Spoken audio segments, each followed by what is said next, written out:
Good morning. Anybody out there? If you liked my content, please consider liking, sharing, and subscribing. 3 weeks ago, we made homemade shampoo.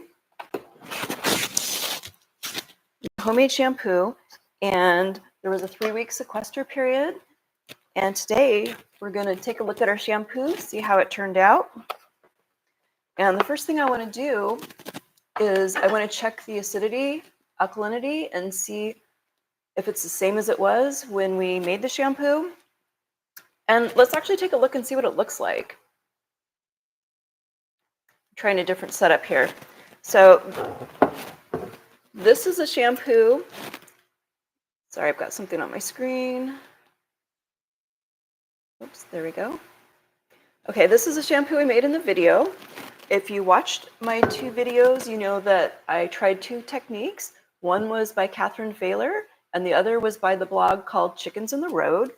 And the first one I did, which I did not have in the video, just followed the Catherine Failer method. And this one looks a little questionable, but we're gonna check this out today.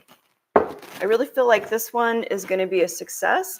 They both were clear when we started the sequester period, and they both become opaque. And this one is kind of almond colored. So the first thing I want to do is check to see if they maintain the same acidity. And actually, I may have to take my computer off of the stand that I have it on. Let's just do that. Let's do that so you can see what I'm doing better.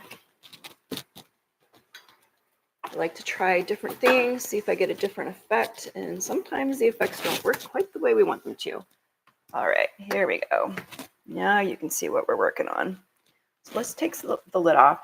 The reason why I think this one that I didn't do the video on may not have turned out is it looks kind of milky, but it could be great laundry detergent, but we won't know until we try this out. All right.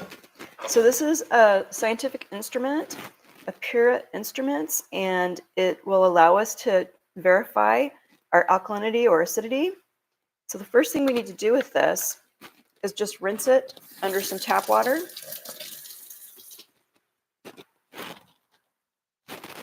Let's turn it on.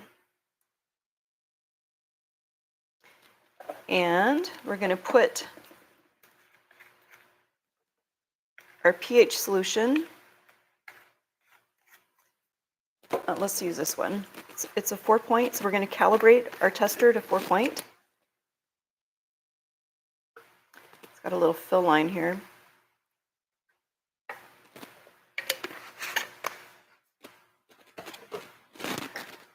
So let's get this calibrated.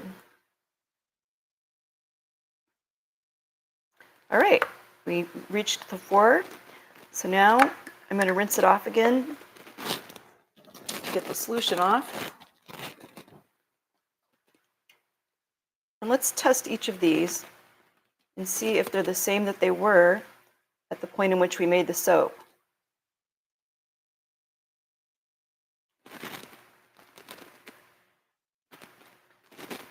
Yeah, this one has actually become, oh, here we go. Now it's adjusting. Patience pays off. All right, this white one actually did not maintain the same alkalinity. It's bouncing all over the place. Here, let's do that. Well, of course my tester is going to spaz out on me when I'm doing a video, right?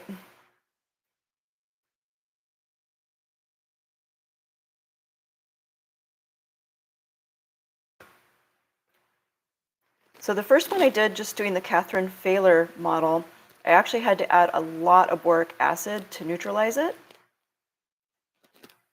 And now it looks like it actually is pretty close. It says 7.8, if you can see that. All right, let's rinse it.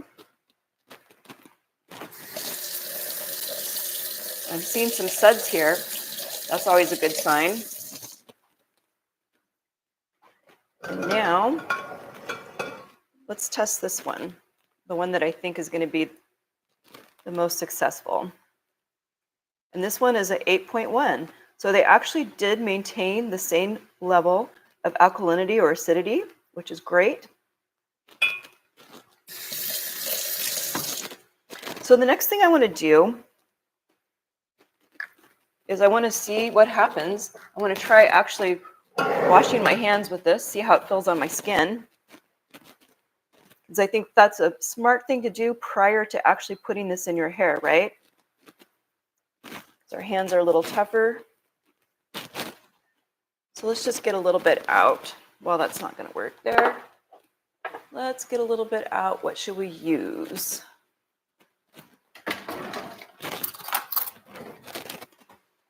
Let's try a spoon. Let's get a little bit out with a spoon. Okay, this one is pretty liquidy.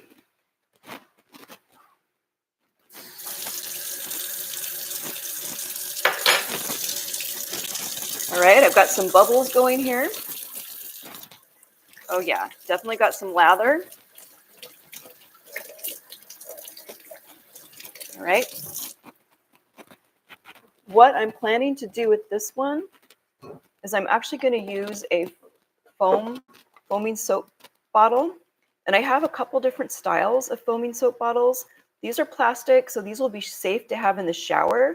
You don't want to have any glass in your shower because if you drop it, you could break it and you could cut yourself. And then this one I have a beautiful big bathtub. This one here I have a nice ledge that I can set it on. So I'm going to put this in my nice big bath area. So that's my plan for this.